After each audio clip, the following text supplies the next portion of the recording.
organic, unpredictable, unknown, lovely, beautiful, a sense of fulfillment. This is part of the pleasures of life and not the chores of life.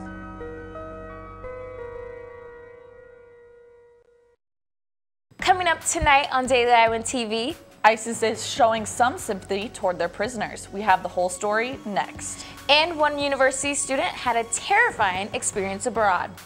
The Iowa women's basketball team finished up their regular season Sunday. See if they were able to stay undefeated at home later on in sports. We've got all that and more. Welcome to Daily Iowan TV.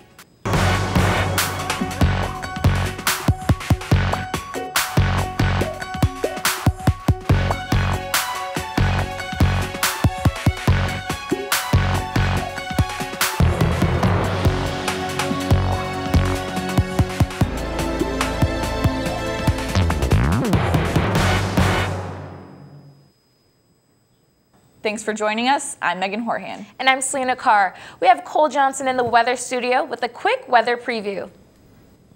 Hey guys, so tomorrow some areas of the state will be in winter weather advisory from 10 a.m. to 9 p.m.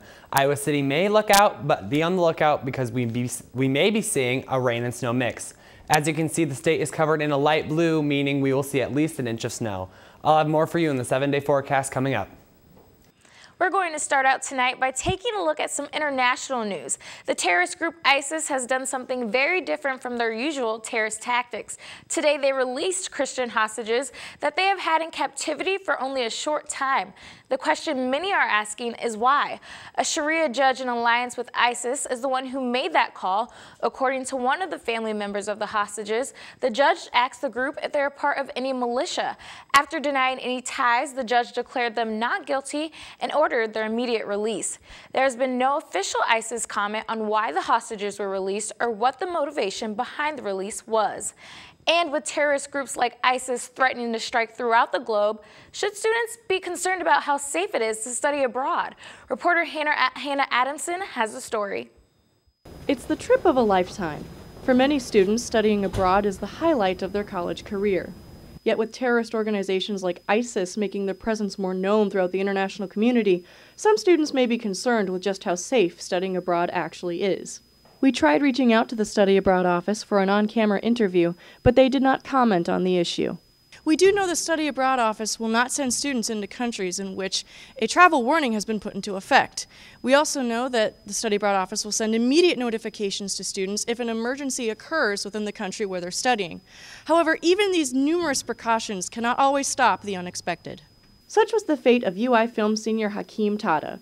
When Hakeem interned for Indian film company Folklore Productions, the company sent him and other interns to the border between India and Pakistan for a project. Upon arrival at the border, the Indian military stopped and detained Hakeem and his group at a nearby military base for 3 days. So it was just this whole sort of fiasco that we really didn't have any control over, and we didn't know that the danger of what we were getting into. Since the Study Abroad office had never even worked with Folklore Productions before Hakeem interned there, Hakeem jokingly considers himself a guinea pig. In the end, Hakeem did feel the Study Abroad office did the best they could do to ensure his safety. Reporting at the Study Abroad office, I'm Hannah Adamson for Daily Iowan TV. Boko Haram's reign of terror continues in Nigeria. This time, its victims are 2 men accused of spying. A video posted on Twitter today shows the men on their knees. After questioning, one man admits to spying, claiming a police officer promised to make him rich for the act. Later, the men are shown beheaded. One of the most chilling aspects was the production value of the video. It was much more polished, and it is said to have drawn inspiration from videos released by ISIS. Boko Haram has publicly considered swearing allegiance to the Islamic State. A lot of terrorist groups out there, Megan, that we're keeping our eye out for. Still to come on Daily Iowan TV, one Hawkeye athlete was named Big Ten Player of the Week. Find out who later on in sports. And we have more on an app that is saving lives. Well, Cole, today was in the 20s. Is the spring anywhere near us today? Well, we're getting a little closer, but we got to make it past tomorrow. Selena, are you excited about spring coming up? Oh, yeah, definitely. I'm ready to wear some shorts, short sleeves. Yes. Same, so spring is definitely on its way now that it is in March, but we still have a few cold days left in our forecast. Tomorrow morning, we will finally see temperatures start to warm up as they reach the 30s. Unfortunately, there is a chance of rain in the morning, so don't forget to grab your umbrellas before heading to class. In the afternoon, temperatures stay right around those mid to high 30s, with rainfall eventually stopping. And on into the evening, we see temperatures quickly drop from the 30s to eventually reach those teens. For the rest of the week, we see temperatures sit a little lower than some may like, in the mid to high teens on Wednesday and Thursday. Spring finally rolls around on Friday with temperatures reaching the 40s and sunny skies. We'll see those warm temperatures and sunny skies sticking around for the rest of the week. And that's all I have for you guys in the weather studio. Back to you. Students and residents here in Iowa City have been focusing more and more on local affairs.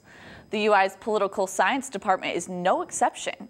The department hosted a career workshop earlier today to entice and inform students about jobs in local government. Professionals who attended ranged from city administrators to sustainability coordinators, some coming from as near as City Hall and as far as northeastern Illinois. They spoke about their jobs and the need for fresh blood to replace those now retiring. Jason Belaski, who graduated from Iowa with a political science degree, says a career in local government comes with unique perks. It's very rewarding to see the services that we provide and how much the public needs them. And also it's a very position that requires a lot of engagement with the community. This was the 8th workshop the Political Science Department has sponsored. The University of Iowa is saving lives with iPhone apps. Trauma Hawk is a new app aimed to save lives of car crash victims by sending photos of the accidents to the doctors waiting for the patients. The app has step-by-step instructions for police officers, ranging from sharing what kind of accident happened to taking pictures of the damaged vehicle. The information is then sent to an iPad that is in the emergency room. Trauma Hawk is giving doctors a full 26 minutes to prep for the incoming patients, drastically increasing their chance for survival. Yesterday, University of Iowa students got their own taste of the international phenomenon known as TED Talks. TEDx, the offshoot program that lets communities host their own TED-like events, brought community leaders and professionals together to the University of Iowa's campus. Speakers included UI professors Dr. Ken Brown and Dr. H.S. Udakumar, CEO of Bridges to Prosperity, Avery Bang, Reverend F. Willis Johnson, business owner Lorraine Williams, and the university's own Miss Iowa, Allie Olson. Topics range from building bridges to providing hope, with a common theme evident throughout the event: serve. Here's what one University of Iowa professor had to say about the importance of events like this. It just draws people together. The conversations we had over lunch during this event, the conversations that we had before and after, are themselves just a great opportunity. October 2013 was the last TEDx event held at the University of Iowa. The Iowa women's basketball team finished up their regular season Sunday night against Minnesota. The Gophers grabbed the win earlier in February, but Iowa was prepared to split the season. Let's toss it over to our sports studio for more on the game. Zach? Thanks, guys. Zach Mackey here, flying solo tonight as one Hawkeye was named Player of the Week. But first, as Megan and Selena mentioned, Women Hoops was in action Sunday. It was senior night as the Iowa women's basketball team honored the Core Four. The seniors amassed 4,217 career points during their tenure at Iowa. Daily Iowan TV's Chelsea Brown was courtside for the special game that propelled the Hawks to an undefeated record at home. Chelsea? It was a storybook win for the Iowa women's basketball team on Sunday. Last time Iowa faced off against Minnesota, it was the Gophers who gave Iowa the loss, but the team was not going to let that happen inside Carver Hawkeye Arena on Senior Day. Iowa concluded the regular season 23-6 overall and 14-4 in Big Ten play, the most conference wins since 1995, making them one of the most winningest teams at Iowa. The Core Four seniors of Bethany Doolittle, Melissa Dixon, and Captain Samantha Logic and Catherine Reynolds led the team, capturing 66 of the total points, continuing to rewrite the Iowa record books. we always like to say that's Iowa basketball. That's what we do. We share the ball well, we pass the ball well. I just think it's a fun style, but these guys fit into that style so beautifully, and I think that's what made them, have successful careers too, is because they just fit that style. Doolittle set a new program record with 9 blocks, ending one shy of a triple-double with 12 points and 12 rebounds. Logic started her 130th game for most career starts in program history. To add to that, she notched her 30th career double-double, tallying 24 points and 13 assists. The three-point queen Melissa Dixon went 8 for 11 from the three-point range, setting a new Carver Hawkeye Arena record.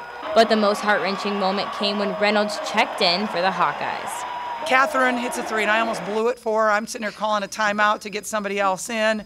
And I'm so glad the officials didn't hear me. One time I'm glad the officials didn't hear me. Reynolds clinched her 54th point of her career and 15th of the season with the three-pointer that topped off senior night. I was hearing her behind me on timeout, and I almost wasn't even looking when Sam passed it to me. But just to see everyone's reaction after getting the chance to make that was really special and something I don't think I'll ever forget.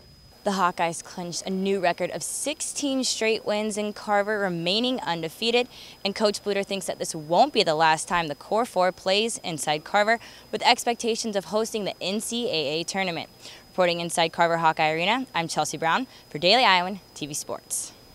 Iowa won the matchup 92-79 with regular season play now over. The 16th ranked Hawks clinched the number 2 seed in the Big Ten tournament. Iowa earned a double bye in the new 14-team format and will open play Friday at 6 p.m.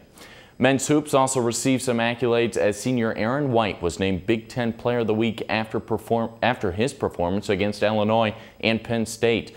White poured in a game and career-high 29 points, career-high 3-pointers, and 10 of 12 from the foul line over Illinois on February 25th. He also played an impressive game in Iowa's overtime victory at Penn State, just 3 days later, grabbing a season-high 14 rebounds and scored 21 points. The 6'9" forward shot 56.5% from the field, 87.5% from the line, and averaged a double-double with 25 points and 11.5 rebounds during both of those victories last week. This award is the first of White's career and the second for the Iowa men's basketball team this season. As the winter sports are winding down, the spring athletics are just getting underway. To fill us in on how the black and gold are doing on the diamond and the track, let's toss it over to our Whip Around crew. Thanks, guys, and welcome to this week's Whip Around. I'm Nicole Ray. The Iowa baseball team continued their win streak to 7 straight games this weekend after 3 wins on the road against Cincinnati. On Friday, 3 runs in the 8th inning led to a 6-2 victory.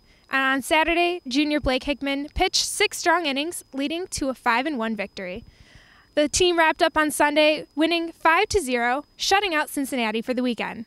The team returns to action this weekend against Middle Tennessee State. Now I'll throw it over to Mark Fry with info on softball.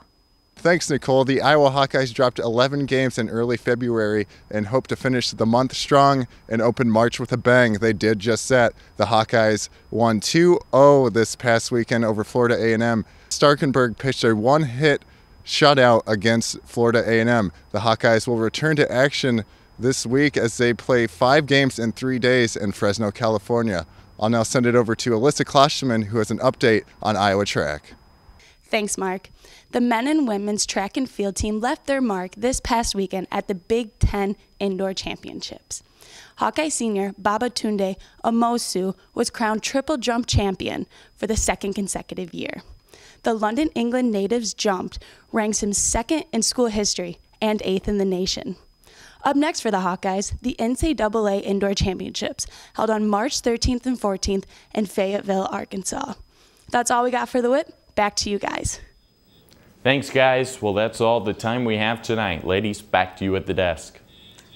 And only with Daily Iowan TV can you get a sneak peek into tomorrow's pages of the Daily Iowan. Sally Mason presented her 6-point plan just a year ago. Find out how and if it's working. And Hawkeye football might be coming at a lower cost next year. Find out what they're doing to get more Hawkeyes to the games. That is all we have tonight on Daily Iowan TV, but be sure to check us out anytime online at dailyiowan.com. I'm Megan Horhan. And I'm Selena Carr. Thanks for watching. We'll see you tomorrow, same place and time. Have a great night.